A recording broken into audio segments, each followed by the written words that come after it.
Olá, querido amigo, querida amiga, tudo bem com você? Eu sou o pastor Diego Trindade. Estamos aqui para estudar a palavra de Deus. E para mim é uma grande alegria, um imenso privilégio poder estudar a palavra de Deus junto com você.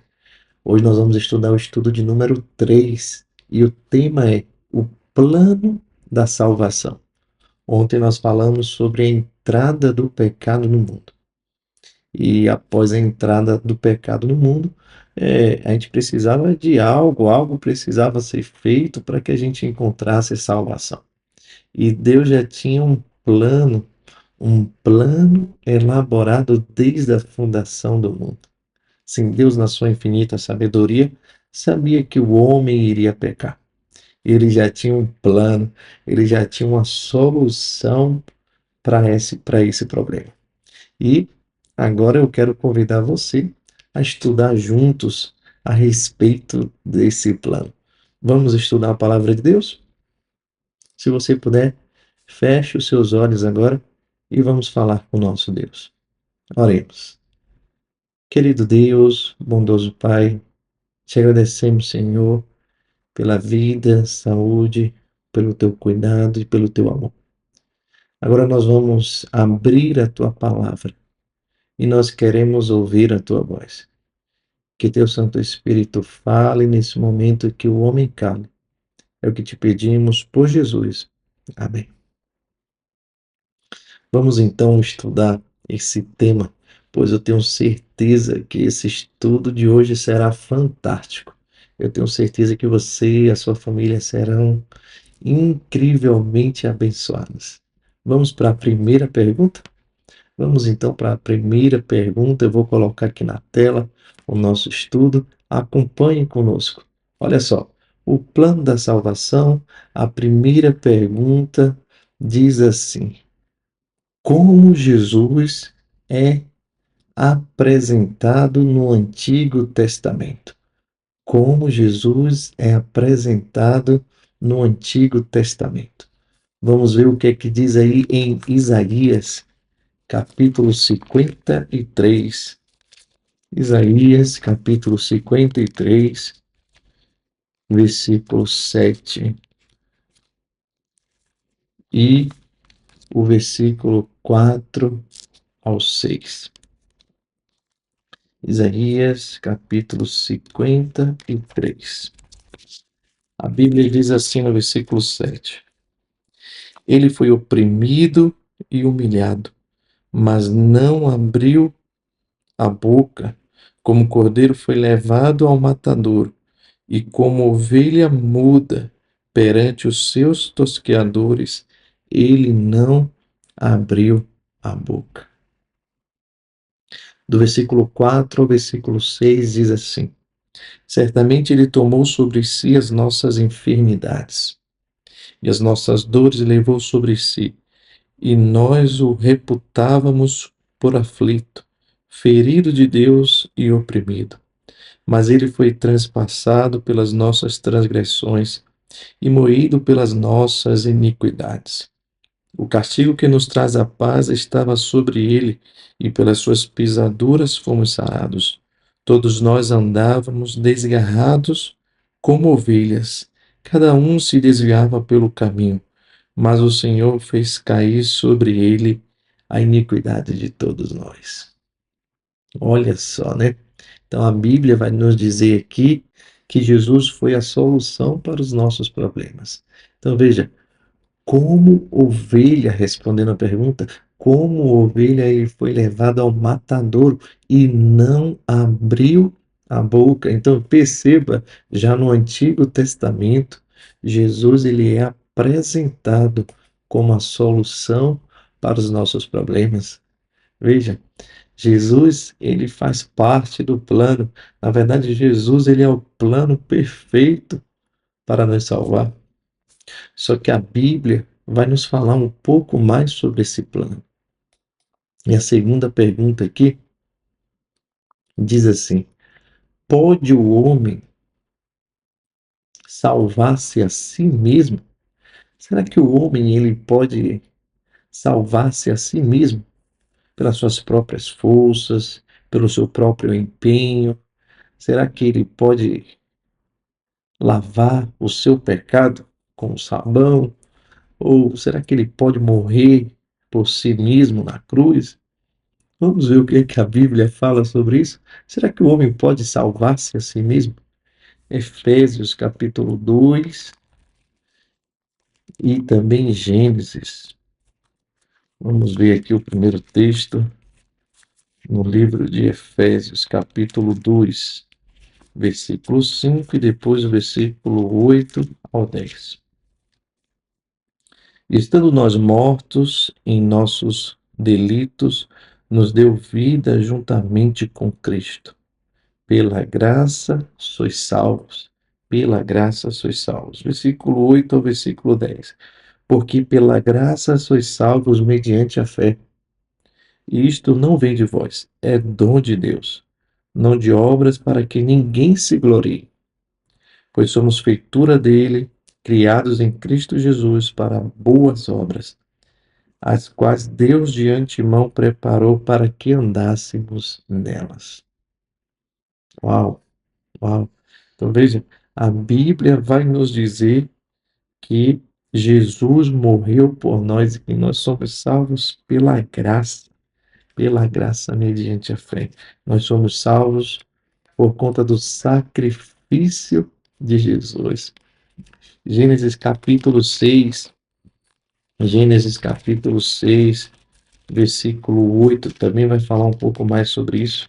Gênesis capítulo 6, versículo 8 diz: Porém, Noé achou graça diante do Senhor. E o capítulo 15, versículo 6, vai nos dizer assim, ó, ele creu no Senhor, e isso lhe foi imputado para a justiça. Uau! Então, respondendo à pergunta aqui, pode o homem salvar-se a si mesmo? Não, não, nós não podemos nos salvar por nós mesmos, pelos nossos méritos, pelas nossas obras. A Bíblia nos diz que é porque pela graça sois salvos mediante a fé. E isso não vem de nós, é dom de Deus. Sabe, a providência para a salvação foi o sacrifício de Cristo. Uau! Foi a graça. Onde abundou o pecado, a Bíblia diz que superabundou a graça do Senhor. Jesus é um presente de Deus para nós. É o melhor presente que ele poderia nos dar. Tem uma terceira pergunta aqui que diz assim, ó, Deus escolhe alguns para a salvação e outros para a perdição? Que pergunta interessante. Será que Deus escolhe uns para se salvar e escolhe outros para se perder? Afinal, no inferno tem que ter gente, né? Tem inferno. A gente ainda vai falar um pouco sobre isso, tá bom? Mas será que tem aqueles que já foram eleitos para a salvação? Já foram escolhidos? O que é que a Bíblia vai falar sobre isso? Vamos ver? Efésios capítulo 1, versículo 4 e 5 e Romanos capítulo 8, versículo 29. Vamos ver o que a Bíblia fala sobre isso. Efésios capítulo 1. Efésios capítulo 1, versículo 4 e 5 diz assim: Assim como nos escolheu nele antes da fundação do mundo, para sermos santos e irrepreensíveis perante ele e em amor, nos predestinou para ele, para a adoção de filhos, por meio de Jesus Cristo, segundo o beneplácito de sua vontade. E Romanos agora, Romanos capítulo 8, versículo 29, vai nos dizer: Porquanto aos que de antemão conheceu, também os predestinou para serem conformes à imagem de seu Filho, a fim de que ele seja o primogênito entre muitos irmãos. Uau! Então vamos ver aqui, né, as opções e vamos tentar responder aqui com um verdadeiro ou falso. Será que Deus escolheu alguns para a salvação e outros para a perdição? Verdadeiro ou falso? Deus salvará a todos. Falso, né? Deus escolheu todos para a salvação, mas respeita o livre-arbítrio. Verdadeiro ou falso? Verdadeiro. De fato, a Bíblia nos diz que Deus nos escolheu para a salvação, Deus nos predestinou para sermos salvos. Só que ele não obriga ninguém a ser salvo. Ninguém vai ser salvo forçado, ninguém vai morar no céu sem querer ir. Então veja, ele escolheu todos para a salvação, mas ele respeita o livre-arbítrio. Deus escolheu uns para a salvação e outros para a perdição? Verdadeiro ou falso? Falso, né?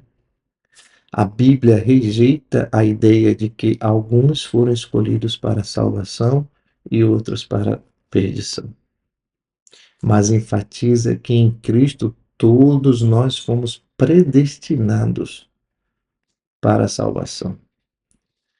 Deus respeita a sua decisão. Por mais que Deus queira muito te salvar, Ele vai respeitar suas escolhas, Ele vai respeitar sua decisão. Sabe, confesso para você, confesso para você que algumas vezes eu já orei a Deus pedindo para Ele tirar de mim o meu livre-arbítrio. Sabe, parecia que eu só fazia escolhas erradas. E eu ficava pensando, Deus, por favor, tira o livre-arbítrio de mim. Já orei, falei, Deus, tira. Eu só faço burrada. Deus vai respeitar o teu livre-arbítrio. Deus vai respeitar. Vamos para a próxima pergunta? Vamos ver o que que diz aqui. Quarta pergunta: o que devo fazer para experimentar a salvação? O que devo fazer para experimentar a salvação? Atos capítulo 16, versículo 31. Vamos ver o que que diz aí em Atos capítulo 16. Atos 16, 31. Diz assim: responderam-lhe: crê no Senhor Jesus e será salvo tu e a tua casa. O que eu devo fazer para experimentar a salvação? Verdadeiro ou falso? Aceitar Jesus como seu Salvador? Verdadeiro. Nós precisamos apenas crer e aceitá-lo como nosso Salvador. Praticar boas obras? Falso. Como assim, pastor? Então quer dizer que se a gente ficar praticando coisas ruins, se a gente viver dissolutamente, se a gente viver do nosso jeito, fazer maldade, a gente vai ser salvo também? É isso que você está querendo dizer? O que eu estou querendo dizer é que nós não seremos salvos por conta das nossas obras. Mas se estamos salvos, as nossas obras serão de salvos. Deu para entender? As obras são consequência da salvação. Nós não fazemos para nos salvar. Nós fazemos porque já estamos salvos em Cristo Jesus. Então, as obras, elas são um reflexo de uma pessoa que aceitou a salvação em Cristo Jesus ou não, de uma pessoa salva ou não. Quando você olha as obras, você percebe se ali se trata de uma pessoa que está em Cristo, que aceitou Jesus ou não. Então, nós não seremos salvos por praticar boas obras. Verdadeiro ou falso? Seguir a tradição Se eu quero experimentar salvação, eu preciso seguir a tradição? Falso, falso. Nós não somos salvos por seguir tradição, por boas obras. Nós somos salvos apenas por aceitar e crer em Jesus como nosso Salvador. Jesus, ele é suficiente. Olha aqui para mim.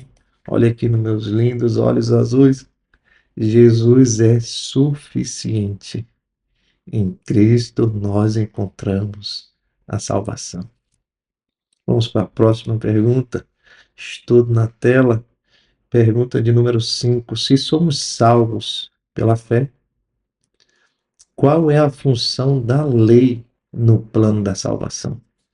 Pastor, já entendi então que nós não precisamos fazer nada para nos salvar. Nós somos salvos pela fé, pela graça. Mas para que serve então a lei? Romanos capítulo 3 e capítulo 7 vai nos falar sobre isso. Abre a sua Bíblia aí no livro de Romanos, capítulo 3, versículo 20. Versículo 20 e o versículo 31. A Bíblia diz assim: visto que ninguém será justificado diante dele por obras da lei, em razão de que pela lei vem o pleno conhecimento do pecado. Anulamos, pois, a lei pela fé? Não, de maneira nenhuma. Antes confirmamos a lei. E Romanos capítulo 7, versículo 7 diz: que diremos, pois? É a lei pecado? De modo nenhum, mas eu não teria conhecido o pecado, senão por intermédio da lei. Pois não teria eu conhecido a cobiça, se a lei não dissera, não cobiçarás. Uau, que fantástico é isso aqui, hein? Para analisar comigo. Se não existisse lei, existia pecado? Se não existisse pecado, para que a graça? Para pensar, veja. Se não existisse lei, não existia erro. Se não existia erro, não precisava da graça. Ou seja, sem lei não tem graça. Sem lei não tem graça. Veja, porque é a lei que diz assim, ó, isso está certo, isso está errado. É a lei que mostra o caminho, é a lei que dá a direção. Então, quando nós quebramos a lei, nós estamos pecando. Quando nós pecamos, nós precisamos da graça. E é isso que o inimigo quer que você pense, que nós não precisamos da lei, que a lei foi anulada, que a lei não faz sentido. Se a lei foi anulada, não existe pecado. A Bíblia diz claramente aqui que nós conhecemos o pecado porque existe lei. Se a lei não falasse assim, não cobiçarás, eu iria cobiçar. Isso não seria pecado. Se a lei não falasse, não furtarás, eu iria furtar e isso não seria pecado. Então a lei, ela nos mostra o caminho, ela nos diz isso é certo, isso é errado. E respondendo à pergunta, se somos salvos pela fé, qual é a função da lei no plano da salvação? Qual é a função da lei no plano da salvação? Ninguém será salvo diante dele por obras da lei, em razão de que pela lei vem o pleno conhecimento do pecado. É a lei que revela o pecado. Penúltima pergunta. O que Deus espera daqueles que aceitam o plano da salvação? Se eu aceito o plano da salvação, o que Deus espera de mim? O que Deus espera de você? João capítulo 14. João capítulo 14, versículo 15. João 14, 15 diz: se me amais, guardareis os meus mandamentos. Se me amais, guardareis os meus mandamentos. 1 João 1 João capítulo 5, versículo 2 e 3 diz: Nisto reconheceis o Espírito de Deus. Todo espírito que professa que Jesus Cristo veio em carne é de Deus. E todo espírito que não confessa Jesus não procede de Deus. Pelo contrário, este é o espírito do anticristo, a respeito do qual tendes ouvido que vem e presentemente já está no mundo. Uau! Então veja, vamos marcar aqui, verdadeiro ou falso, o que Deus espera daqueles que aceitam o plano da salvação. Obediência verdadeira. Deus espera, sim, obediência. Deus espera obediência. Deus espera dinheiro falso, né? Falso. Se nós aceitamos o plano da salvação, Deus, ele espera a nossa obediência. Deus espera a nossa obediência. Ele espera o amor ao próximo. Também, né?